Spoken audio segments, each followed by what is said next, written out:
Good morning students. हम लोगों ने अपनी जो लास्ट वीडियोस थी उसमें हमने जो चैप्टर स्टार्ट किया था एप्लीकेशन ऑफ डेरिवेटिव्स, उसकी सबसे पहली एप्लीकेशन जो थी हमारी rate of change of quantities, वो हम लोग डिस्कस कर चुके हैं। आई थिंक उसका कंसेप्ट आप लोगों को क्लियर हो गया होगा और उससे रिलेटेड जो आपकी पहली प्रश्नावली थी वो आप लोगों ने हल कर ली होगी। अगर किसी भी बच्चे को उसमें से किसी भी क्वेश्चन में डाउट है तो वो आप लोग पूछ सकते हैं। अब हम क्या करने वाले हैं, हम आज एप्लीकेशन ऑफ डेरिवेटिव्स की जो सेकेंड एप्लीकेशन है इंक्रीजिंग एंड डिक्रीजिंग फंक्शंस, उसके बारे में डिस्कस करने वाले हैं। क्वेश्चंस तो शायद आज मुश्किल ही हो पाएंगे, पर हाँ इसका कंसेप्ट है, आज क्लियर करने की मैं कोशिश करूंगी कि आप लोगों को ये कंसेप्ट क्लियर हो जाए कि एक्चुअल में इंक्रीजिंग और डिक्रीजिंग फंक्शंस होते क्या हैं।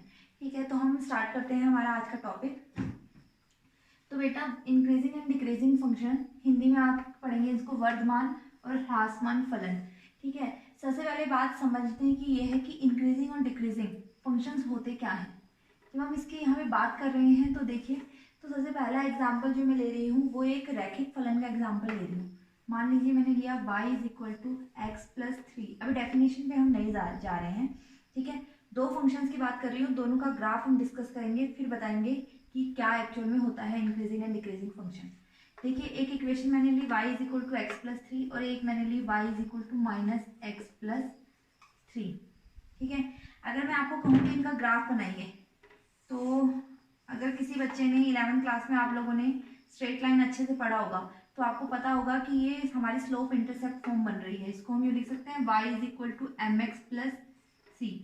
यहाँ पे जो ढाल है इसकी वो कितनी बन रही है, m कितनी बन रही है, 1। और मतलब m का मतलब कितना होता है, tan थीटा कितना बन रहा है, 1। मतलब थीटा कितना बन रहा है, 45 डिग्री।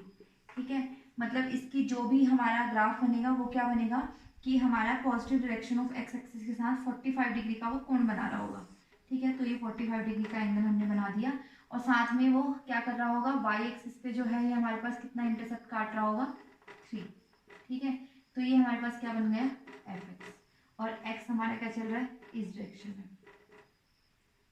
क्लियर है, ये पहली इक्वेशन का मैंने ग्राफ बनाया, आप लोगों को क्लियर होगा। y is equal to x plus 3। इसी तरीके से अगर मैं इस इक्वेशन की बात करूँ y is equal to minus x plus 3, इसको इससे कंपेयर करूँ तो यहाँ m का मान कितना आ रहा है, -1। इट मीन्स tan थीटा का मान कितना आया आपका, -1। इसका मतलब थीटा कितना आया, 135 डिग्री। ठीक है, तो थीटा जो है वो मतलब positive direction of x axis के साथ क्या बना रहा है, हमारा 135 डिग्री का कोण बना रहा है। ठीक है, और इंटरसेप्ट वही चल रहा है हमारा 0,3। ठीक है, ये हमारा आ गया एफ एक्स और एक्स ये चल रहा है। ठीक है, इस डायरेक्शन में एक्स इंक्रीज कर रहा है।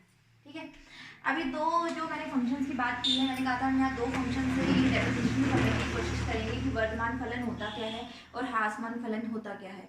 ठीक है, तो मैंने सबसे पहले जो बात की है मैंने वो रैखिक फलन की बात की है। मैंने यहाँ पे लीनियर इक्वेशंस आपकी ली हैं।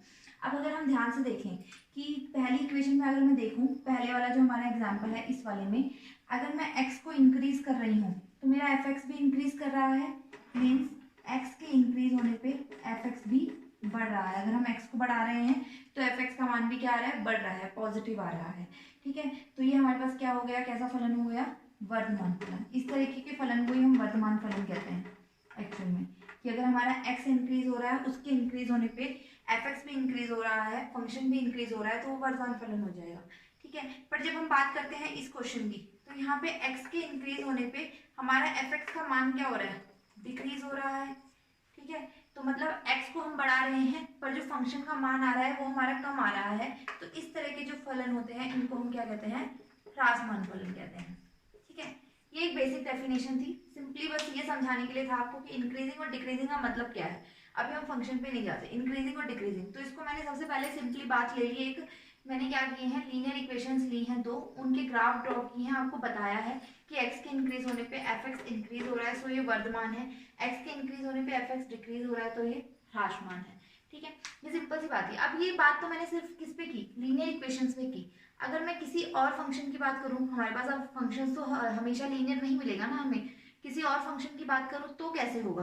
तो देखिए, अगर हम किसी और फंक्शन की यहाँ पे बात करते हैं, मैं एक ट्रिग्नोमेट्रिक फंक्शन ले रही हूँ, मैंने लिया y का मान sin x। अगर मैं y का मान sin x ले रही हूँ, sin x का ग्राफ आई थिंक आप लोगों को आता होगा, बनाते हैं, जिसको नहीं आता है वो देख लीजिए।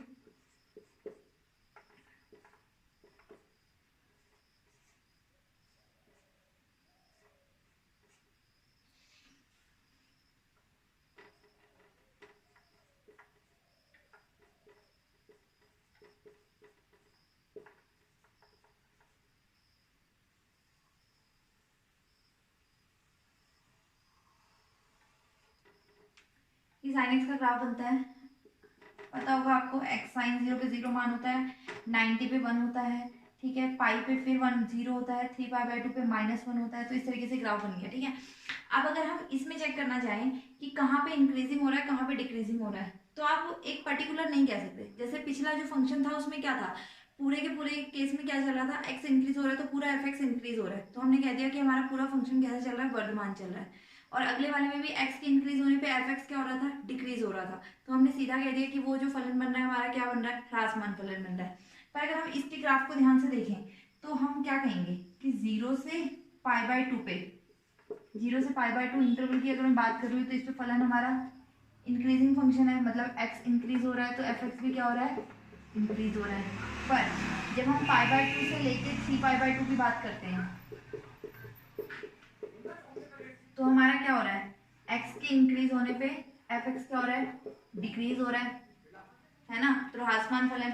इसी के तरह अगर हम 3π/2 से 2π की बात कर रहे हैं तो हमारे एक्स के इंक्रीज होने पे एफ एक्स इंक्रीज हो रहा है, ठीक है। तो मतलब इस क्वेश्चन में हम क्या कह सकते हैं कि हमारा पूरा पर्टिकुलर कोई एक नहीं चल रहा है, अलग अलग इंटरवल पे, अलग अलग अंतराल पे क्या हो रहा है, हमारे पास अलग अलग तरीके से फंक्शन वेरी कर रहा है। मतलब किसी एक अंतराल पे हमारा फंक्शन इंक्रीजिंग है तो किसी एक अंतराल पे हमारा फंक्शन क्या हो रहा है, डिक्रीजिंग हो रहा है। जैसे कि 0 से π/2 और 3π/2 से 2π, इन दो अंतराल में हमारा फलन कैसे चल रहा है, वर्धमान चल रहा है, ठीक है।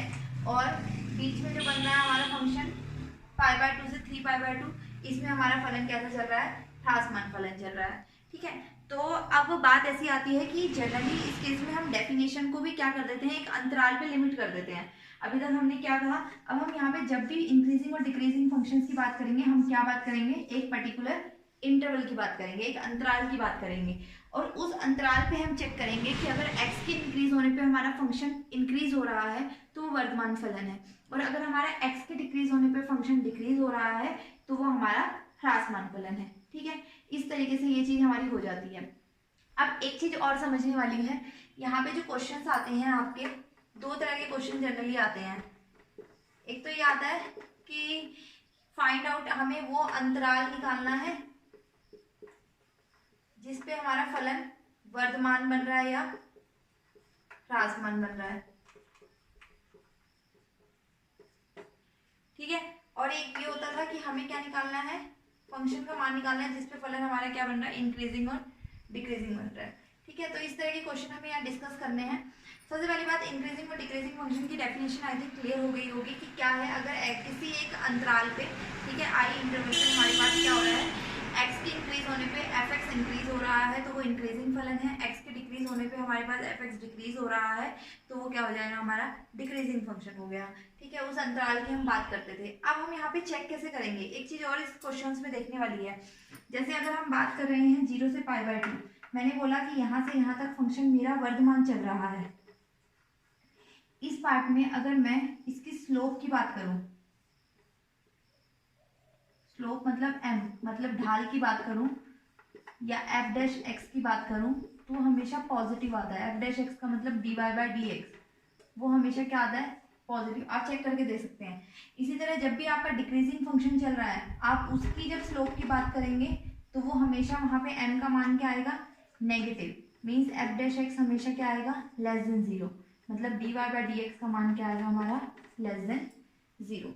तो ये एक तरीका है कि हमें चेक करने का कि कोई फंक्शन इंक्रीजिंग है डिक्रीजिंग है, वो चेक करने के लिए हम क्या करेंगे, उसका डिफरेंशिएट करेंगे, f'(x) निकालेंगे या dy/dx निकालेंगे। अगर dy/dx का मान हमारा पॉजिटिव आ रहा है तो मतलब हमारा फंक्शन इंक्रीज कर रहा है, और अगर dy/dx का मान हमारा नेगेटिव आ रहा है तो मतलब हमारा फंक्शन डिक्रीज कर रहा है, ठीक है। तो ये चीजें थी, देखिए एक बार दोबारा से बताते हैं।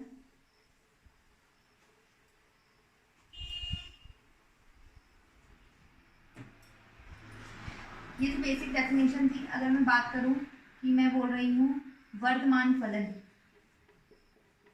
ठीक है। इसकी डेफिनेशन की अगर मैं बात कर रही हूँ तो वर्तमान फलन हमारे पास क्या कहेगा कि, या इसको हम कह सकते हैं इंक्रीजिंग फंक्शन। इसकी डेफिनेशन हमें कहेगी किसी अंतराल आई में, आई अंतराल ले लिया हमने, ठीक है। x1 और x2 हमने कहाँ से लिए, आई से लिए, ठीक है। तो अगर मैं कह रही हूँ कि x1 लेस देन x2 के लिए हमारे पास fx1 less than equal to fx2 हो, तो वो कैसा फलन होता है हमारा, वर्तमान फलन होता है। अब मैंने यहाँ पे इक्वल टू का साइन क्यों लगाया है, देखिए क्या चीज है। जैसे मेरा एक फंक्शन चल रहा है,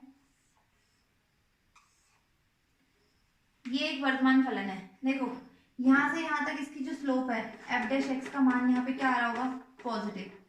इस केस में एफ डैश एक्स का मान क्या आ रहा होगा, 0, और इस केस में हमारा एफ डैश एक्स का मान क्या आ रहा होगा, फिर से पॉजिटिव। मतलब यहाँ पे क्या चीज है कि फंक्शन का मान जो है वो आपस में बराबर भी आ सकता है। ये स्ट्रिक्टली इंक्रीज नहीं कर रहा, पूरी तरह इंक्रीज नहीं कर रहा, कहीं पे ये थोड़ा सा मतलब एक तरह पे फ्लैट भी हो जा रही है, एक्स एक्सिस के समांतर भी आ रही है रेखा। तो इस तरीके के जो फलन होगा वो वर्तमान फलन होगा, ठीक है। और उसके बाद एक आता है आपका स्ट्रिक्टली इंक्रीजिंग, या हम इसको कहते हैं निरंतर वर्तमान फलन।